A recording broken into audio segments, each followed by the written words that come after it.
ببین در حقیقت یکی از دلایل متابولیک سیندروم یا مقاومت به اینسولینی آلودگی هواست. خب باز برمیگرده به سلولای ما. تمام این ذراتی که گفتیم خیلی هم ریز هستن، از ریه وارد خون میشه، از خونم تمام سلولای بدن میرسه. درسته؟ نهایتا تو تمام سلولای ما یه چیزی داریم به نام میتوکندری که این میتوکندری قرار کارش رو به نحو احسن انجام بده و وقتی میتوکندری کارش رو خیلی خوب انجام میده، بدن ما بهترین شرایط رو داره. دکتر خیلی سوال رو میتوکندری اومده بود که چیه، یه کوچیکم توضیح بدید دوباره. میدونم تو هر پادکست گفتید، این دفعه یه بار دیگه بگید. ببین اون کارخونه‌ای که برای ما انرژی تولید میکنه میتوکندریه.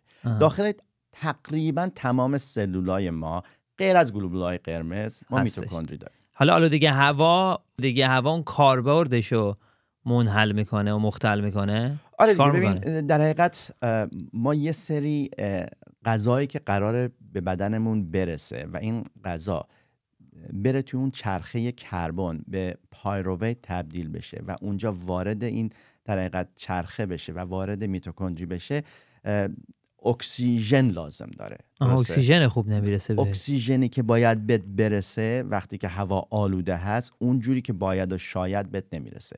باید اون اکسیژن برسه که این تغییر و تحولات شیمیایی داخل سلول به نحو احسن انجام بشه. بعد چرا فشار آدم میره بالا؟ ببین دلایل متعددی داره. یکی از این دلایلش اینه که این مثلا آلاینده هایی که توی هوا هستن باعث میشه که عروق یه مقداری انقباض پیدا بکنن. انقباض عروق باعث میشه که خودش فشار بره بالا. یعنی اون الاستیسیتی، اون خاصیت باز شدن و بسته شدنی که عروق میتونن داشته باشن، وقتی که هوای آلوده داری استنشاق میکنی اون کمتر و کمتر میشه. یعنی آدما فشار خونشون یه خورده میره بالا، در حقیقت اینسولین رزिस्टنسشون یه خورده میره بالا، چون اثرات اینا روی کبد و نمیدونم لوز المعده و قلب و مغز و اینا همه ما داریم میبینیم.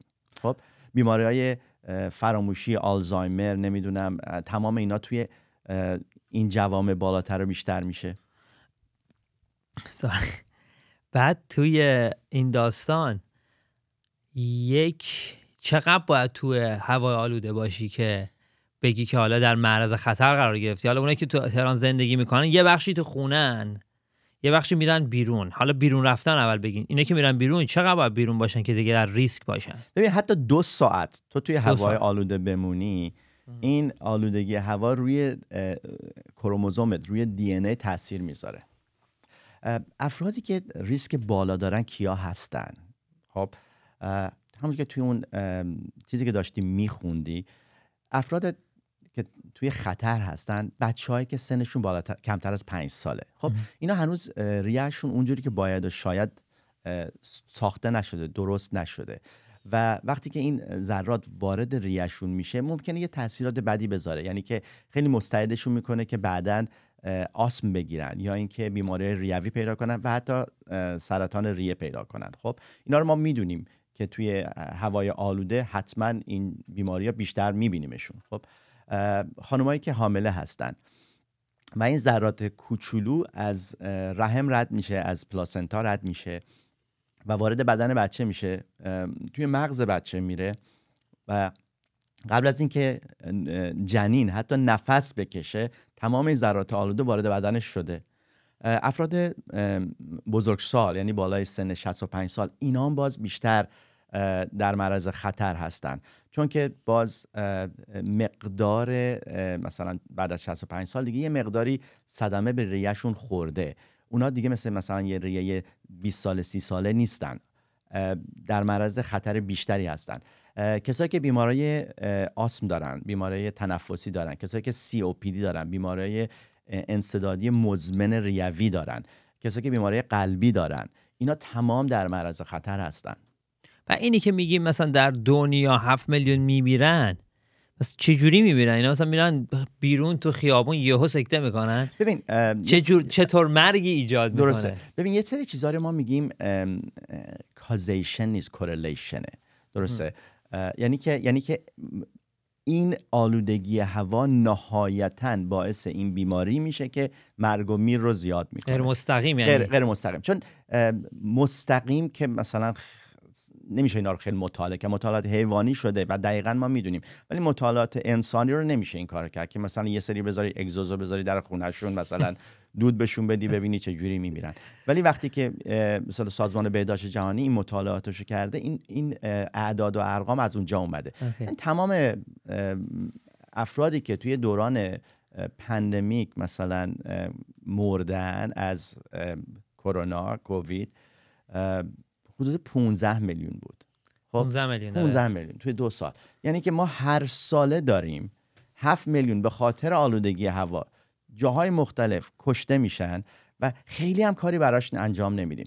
میدونی چقدر پول برای مثلا اینکه تصادفا رو کمتر بکنیم، چقدر پول برای اینکه چه میدونم داروهای جدید برای بیماری مثل ایدز یا دیابت بیاریم انجام میشه، ولی چقدر کار برای مثلا آلودگی هوا انجام میشه، اونقدر انجام نمیشه.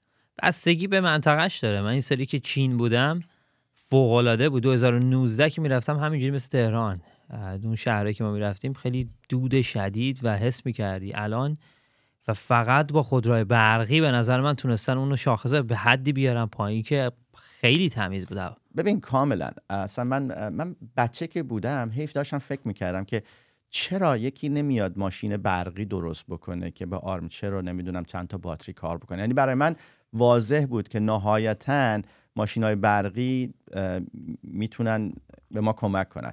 حالا باز تو اورنج کانتی من بعضی وقتا پشت چراغ قرمز هستم، من دیگه اصلا ماشین بنزینی ندارم، 2 تا ماشین برقی دارم. پورشه رو فروختی؟ ولی وقتی که مثلا پشت چراغ قرمز وقتی وای میسم یه نگاه میکنم ببینم ماشینای مثلا پشت چراغ قرمز چیا هستن، بعضی وقتا اصلا ماشین بنزینی دیگه نمیبینم. ببین مثلا یه چیزی مثل کالیفرنیا قانونی گذاشته تا 2035 به هیچ عنوان دیگه شما اجازه نداری که ماشین بنزینی داشته باشی. خب حتما تا اون موقع هوای مثلا لس آنجلس سالم‌تر خواهد بود. ولی وقتی که باز ما اورنج کانتی یه جورایی بهش میگیم شهرستان، از شهرستان میایم وارد شهر میشیم، قشنگ آلودگی هوا رو حس میکنیم.